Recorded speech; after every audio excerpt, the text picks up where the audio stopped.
Good morning, students. Welcome back to the world of business studies.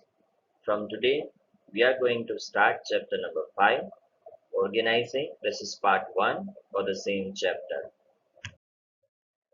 Let's start with the introduction. Students, once the plans have been laid down and the objectives are specified at the stage of a planning, at that time, this organization function is performed. Once the plans have been laid down, after that, this organizing function will be performed because whatever the objectives are set at the stage of planning to achieve all those objectives, what kind of the different activities are required to be performed, that activities will be decided or determined at the stage of organizing function. If we discuss the organizing function from the viewpoint of the certain definitions, then the general definition of organizing says that organizing establishes relationship between human and non-human resources, and it also decides who will perform a particular work, where it will be done, and when it will be done. Now, when we discuss about the human and non-human resources, we mean to discuss about the laborers, that is the human resources, and non-human resources are tools, equipments, machines, or in short we can say all the factors of productions other than the human. Once this relationship is established between human and non-human, organizing will also tell that who will perform a particular work, where and when this work will be performed. So this function of management actually implements the plans into the reality. Before we discuss any other thing, let's get the idea of the definition of organizing in the next slide. From the viewpoint of the few scholars, let's try to define the organizing. Organizing, from Theo Heyman point of view, is the process of dividing and grouping the activities of the enterprise and establishing authority, responsibility, relationship amongst them. Now students, in the previous slide as well as in this slide, we have discussed that organizing is dividing and grouping the activity of the enterprise and establishes a different relationships amongst them. So, quite possible, few students may be confused that if organizing is dividing and grouping and establishes responsibility amongst them, it means this is a function of staffing. But one thing you have to note very clearly, students, that there is a clear-cut difference between organizing and staffing. Organizing function will only and only create the job positions, and staffing will bring the person into job positions. Organizing, whenever it divides the work amongst the employees, it means this is the job position created at this stage, and as per authority responsibility structure created at the stage of organizing, staffing will bring the actual workforce on that position.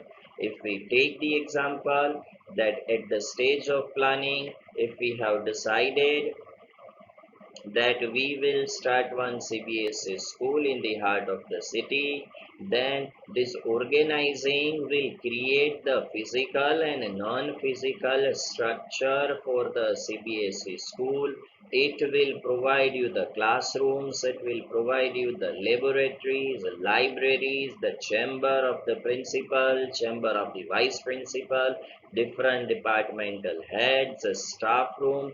This all facilities will be established at the stage of organizing, as well as it will also create the job position that we need this many teachers to teach in commerce, this many teachers to teach in science and humanities, and for this many teachers we need one HOD. For all these HODs we need one coordinator. For different academic blocks we need the academic in charges. To control the academic in charges, we need the headmasters. To run the school very smoothly, we need the vice principal. And for the overall responsibility, Mr. Principal. So this all job positions are being created at the stage of organizing and at the stage of staffing. All the manforce, the workforce will be introduced on the different job positions which is created at the stage of organizing. So, organizing also discusses about the various job opportunities. Staffing also discusses about the various job opportunities. But the main difference that organizing merely creates the structure and the job opportunities, doesn't bring anyone on that particular job position, whereas staffing introduces the workforce on the job positions created at this stage. So I hope now the confusion between organizing and staffing is clear. Let's discuss about one of the most important question of this chapter, that is organizing process. Organizing process, there are only four steps and can be explained as follows. First one, identification and division of work. Second, departmentalization, that is grouping of a similar work. Next one, that is assignment of duty. And the final one, that is establishing reporting relationship. Students, as this is a process, so sequence does matter. If you will break the sequence, you will not get marks for that. So please maintain the sequence in this question as per CBSE rule. Wherever there are the process, you cannot change the sequences of the headings in the answers. Let's discuss about the first point in the process of organizing, that is identification and division of work. The first step in organizing process, that is simply the identification and division of work. Whatever the objective, we have said at the stage of planning to achieve that objective, whatever the activities should be performed, all those activities will be identified at this stage of a process of organizing.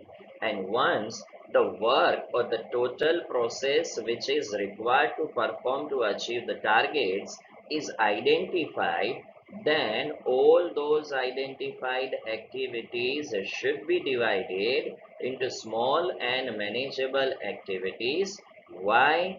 If we divide the work or total work into the small and manageable activities, then the duplication of efforts and wastage of resources can be avoided. Otherwise, the same work will be performed by the two different employees, or quite possible that work will not be performed at all as the work was not assigned to any employee. So the first step, that is identification and division of work.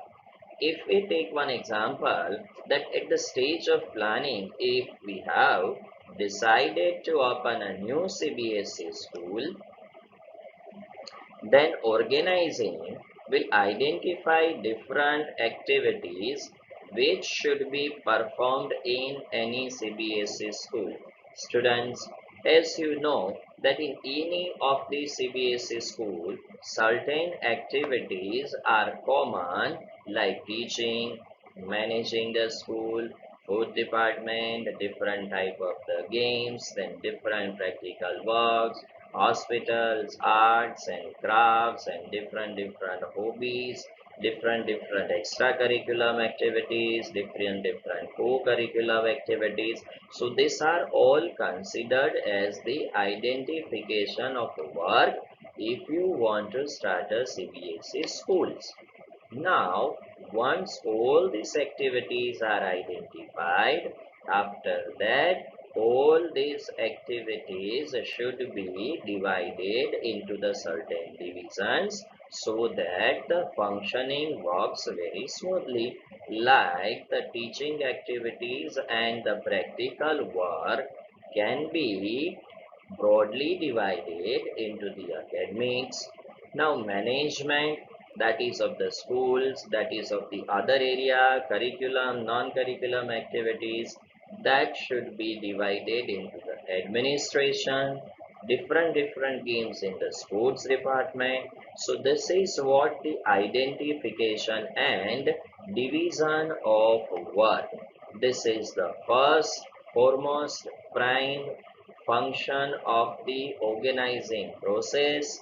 If this stage is not performed, the other stages of process of organizing cannot be performed at all, because this function, this step will provide the basis to other steps for performance of their activities. How effective other step of organizing process will be effective, that will be decided by this first step of organizing process, that is identification and division of work. Now the second one, that is the departmentalization. Now, three times the CBSE board has asked this question in the board exam. Then what is departmentalization? We are going to discuss about the same over here.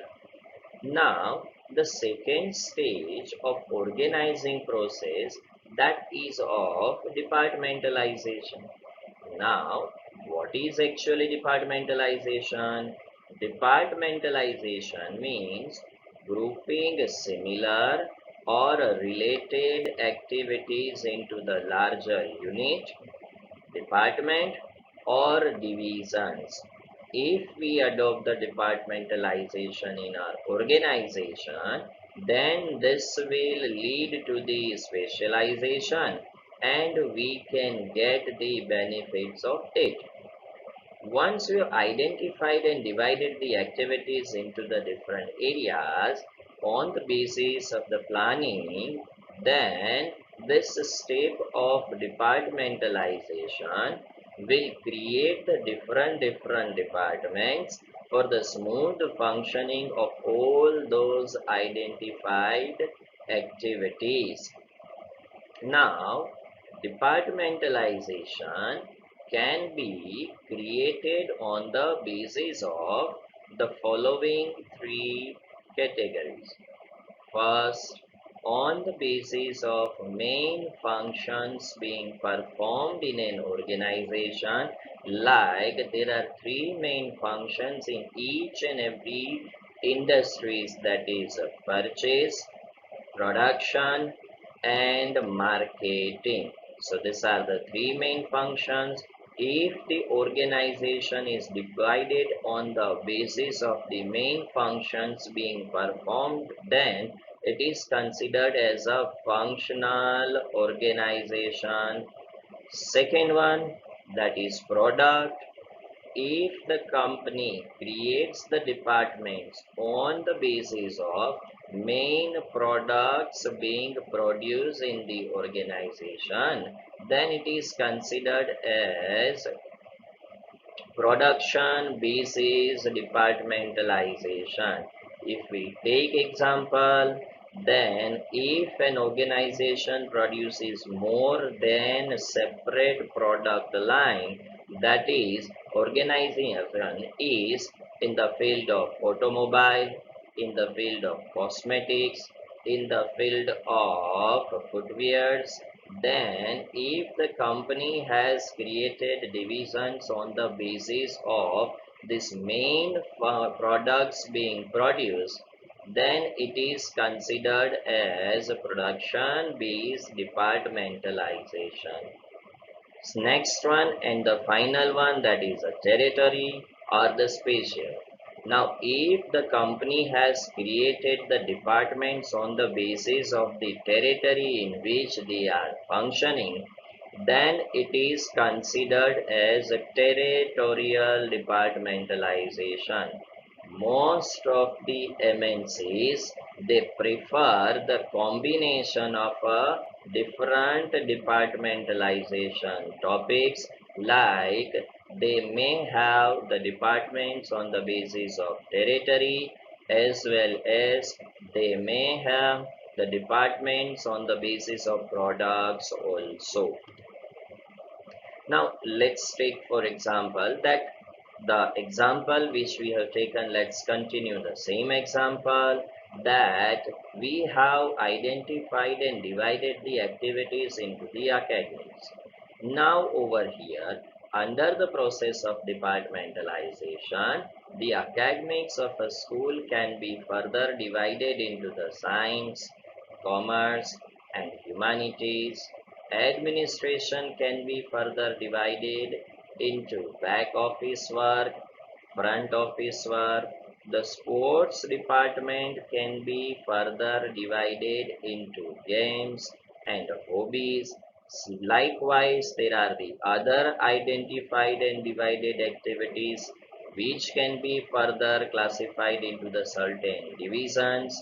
Now, whenever we create any kind of the departmentalization or divisions, one thing should be kept in mind, that unnecessary departmentalization will lead to increase in the cost. So the departmentalization should be created on the basis of the activities which can be managed easily, and it should be created on the basis of the requirement of identified activities. After departmentalization, next activity, that is of assignment of duties. Once again, let me clarify here, this organizing will not bring any workforce into the job position. Organizing will create the job position. Then why there is a need for duties? Because whatever the job positions are created, after that, when we'll bring the workforce, then what actual activities they would be performing, what would be their duties, what would be their roles, they are accountable and responsible to whom, to decide all these things well in advance. This organizing stage will assign the duties to all those who are going to appoint it on the particular job position created at the stage of organizing. So from that point of view, assignment of duty is one of the important step in process of organizing. After grouping various activities into department, then once all the activities are identified, they are divided, grouped under a larger unit, then there is a need to allocate the work to the different employees who are working in their particular department. Like in the previous slide, we have discussed that in academics, the divisions or the departmentalization can be created on the basis of science, commerce, and humanities. Then in each and every departmentalization, there would be the group of employees, and at this stage, this organizing will assign the duties to them. Like in commerce department, there would be accounts teacher, business studies teacher, economics teacher. So this organizing step will tell all those different teachers that you are responsible for the performance of this activity. Like accounts teacher will be responsible to teach accountancy in both the forms, that is 11 and 12. Business studies teacher will do the same, and economics teacher will also teach the economics in both the standards. So under departmentalization, whosoever would be responsible will be appointed will be given certain duties. Now, whenever we assign the duties, then these duties should be assigned on the basis of the experience, knowledge, and qualification of an individual. It means if a particular person has done his master's in business studies, he or she should not be given the responsibility to teach the physics subject or any other subject, as he is not knowledgeable or qualified for that particular subject. So the duties should be assigned on the basis of the experience, knowledge, and qualification of an individual. Let's discuss about the example which we have taken. Let's continue that example. The departments which are created at the stage of departmentalization, that is commerce, science, and humanities. Now at this stage, it's a time to assign the duties in the department, that who will be responsible to teach which subjects, or if we take the example of the sports, then which coach will teach or will give the knowledge about the different games. This is what assignment of duties. Now, the third one, that is establishing a reporting relationship. Now, as you know, students, that in any organization, there would be the group of employees who would be working, and they all would be working to achieve the common goal of the organization. So, when two or more persons are working together for a common goal, it becomes very, very, very important to define what kind of the relationship would be there between those group of employees, and this relationship should be clarified in the clear terms. If the work responsibility is divided amongst the everyone on the basis of their qualification, knowledge, and experience, then also there is a need to define who would be the authorized person who can give the command to others, and who would be responsible to take the orders or to complete the task given to them. Then, for this reason, there is a need to establish a clear-cut reporting relationship amongst the employees. Otherwise, this will lead to the problems or chaos or any kind of the ego issues amongst the employees, because all the employees who are working in the organization in the same department would be having the similar qualification, education, and the experience. So, if organizing will not define clearly that which employee can give orders to others, what is the authority of that particular employee, till that there would be always chaos in the organizing. To avoid all this situation, under the process of organizing, this reporting relationship is clarified in the clear terms. So it suggests that simply allocation of duty is not enough. We have to create a particular authority responsibility relationship. So each and every employee will come to know about what kind of the activities they are supposed to perform and who is their boss and to whom they are the responsible or the accountable for the task assigned to them. So authority responsibility relationship is established so that each individual knows from whom she or he has to take the orders and to whom she or he is accountable. Let's continue our example that once we have identified and divide the activities of the schools into the particular teaching department and practical, under departmentalization, we have divided this teaching and practical work into the academics. Then in academics also we have created the departments of science, commerce and humanities.